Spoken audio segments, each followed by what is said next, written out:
یقینی معنی تمام کائنات کے پھیلے ہوئے نقشے کے مقابلے میں. اصل بات یہ تھی. تو آپ جب آ کر خبر دی، آپ نے خبر دی کہ سفر معراج ہوا. کیوں؟ وما جعلنا الرؤيا التي اريناك الا فتنة للناس. ہم نے لوگوں کی آزمائش کے لیے، ان کو پرکھنے کے لیے کہ کتنا یقین کرتے ہیں آپ کی بات کا، ہم نے آپ کو سفر کرایا ہے معراج کا.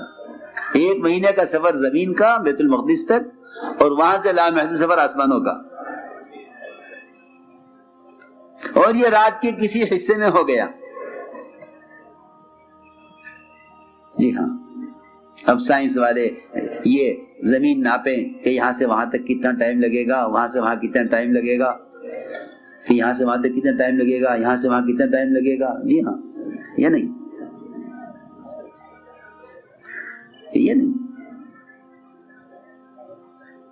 سنو غور سے کہ اس میں کتنا ٹائم لگے گا. یہ نہیں، بلکہ عجیب بات ہے، جب آپ صبح آپ نے خبر کی لوگوں کو، تو یقین کرنے والے ابوبکر صدیق رضی اللہ عنہ، ان کو بعد میں معلوم ہوا. ابو جہل کو آپ نے پہلے بتا دیا. سو ابو جہل سب سے بڑا کذاب، جھٹلانے والا، کہ لو سنو رات یہ سفر ہوا معراج کا.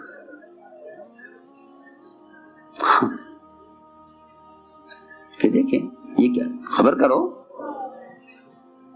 وہ دوڑے ہوئے گئے حضرت ابوبکر صدیق کے پاس، جا کے عرض کیا کہ اے ابو بکر دیکھو آپ کے ساتھی کیا کہہ رہا ہے کہ 1 مہینے کا سفر زمین کا، یہاں سے بیت المقدس، اور وہاں سے آسمانوں کا سفر ہوا ہے ان کا، اور رات کے کسی حصے میں ہو گیا. بھلا کون مانے گا یہ؟ ایسی خبروں میں ایمان والوں کے ایمان کا امتحان ہے، اور ایسی خبروں سے انکار کرنے والوں کے انکار کو بڑھانا ہے.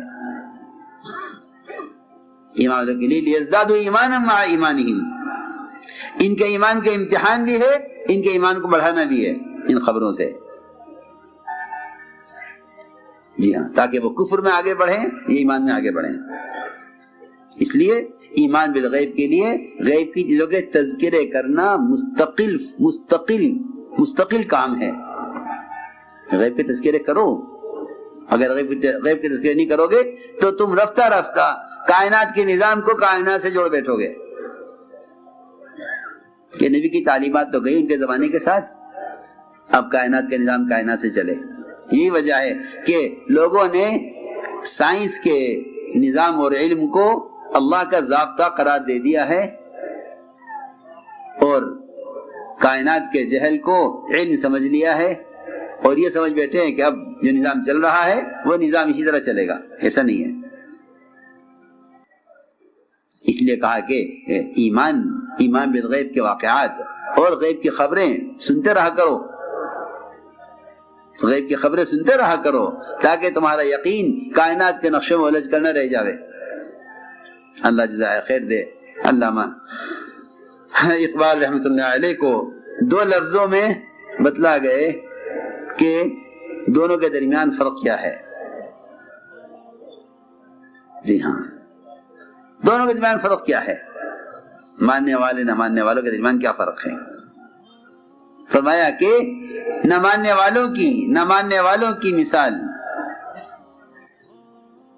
کہ نہ ماننے والوں کی مثال یہ ہے کہ وہ آفاق میں گھومے، چاند میں، سورج میں، ستاروں میں.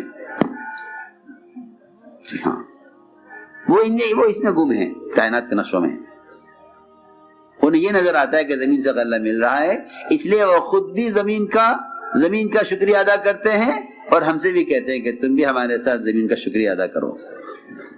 کہ نہیں، ہم زمین کا شکریہ نہیں ادا کرتے، ہم تو اس خالق کا شکر ادا کرتے ہیں جو ہمارے امتحان کے لیے زمین سے غلہ ظاہر کر دیتا ہے، ورنہ زمین میں غلہ نہیں ہے.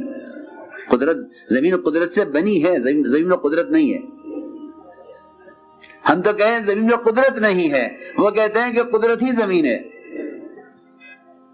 وہ کہتے ہیں وہ کہتے ہیں کہ زمین ہی قدرت ہے، ہم کہتے ہیں کہ زمین قدرت سے بنی ہے، زمین میں قدرت نہیں ہے۔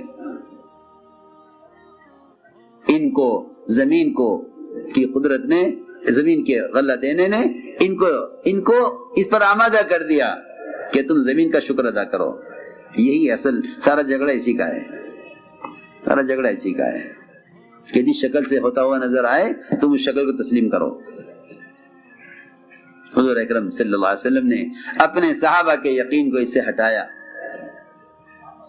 ایمان بالغیب سکھلایا، ایمان بالغیب سکھلایا۔ تو میں عرض کر رہا تھا کہ علامہ اقبال نے اس مسئلے کو یوں حل کر دیا دو لفظوں میں کہ نہ ماننے والے آفاق میں گم ہیں، اور مسلمان کے تو اپنے اندر آفاق گم ہیں۔ یہ آفاق سے آگے کی چیز ہے، یہ آفاق سے بہت آگے کی چیز ہے۔ انکار کرنے والے تو آفاق میں گم ہیں، اور مومن کے اندر آفاق گم ہیں، مومن کے اندر آفاق گم ہے۔ تو جس کے اندر آفاق گم ہے اس کے لیے کیا مشکل اس کو سمجھنا کہ رات کے کسی حصے میں معراج کا سفر، آسمانوں کا، زمین کا 1 مہینے کا سفر، کیا مشکل بات ہے؟